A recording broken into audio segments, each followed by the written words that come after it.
On the screen, I've got a few posts using the elemental loop grid, but at the top here, we have some categories. All shows all.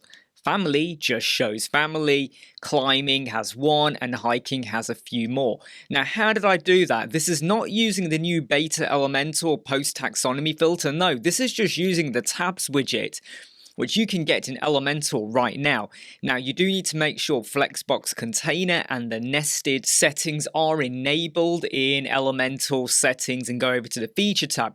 But creating this is so super simple. It literally is just the tab, right? It's the tabs widget. Look, you go over here, you type in, I can't even spell it. You go and enter in tabs, you drop it in.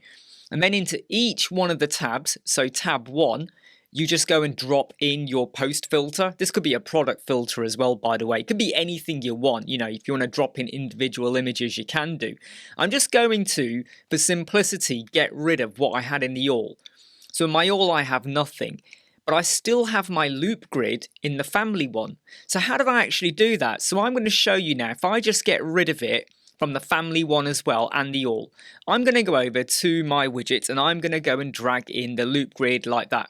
By the way, if you want to do some particular styling, you can do, and what I'm going to show you, you would just duplicate. I'm giving away the game, but it is that simple. Into here, rather than creating a brand new template, I'm just going to use an existing one that I've already got, which is just featured image, title, and the meta date terms thingamajig as well. That's all we're going to do. That is it. That's literally it, because this is the all tab, and I want to show all of the posts. I'm now going to make a copy of this, go back over to my tabs and go to the family one, and now I'm just going to paste it in. That is now a copy of what we had in the all. The difference though is that this is the family tab.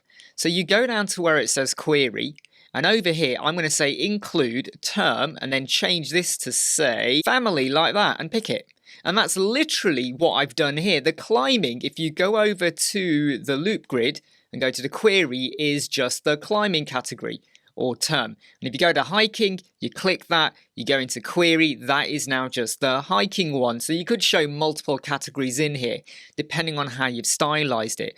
But that is a really simple, easy, simplistic way of adding in filtering tabs that are on the page, so you don't have to create a separate category page or anything like that. It's on the page filtering.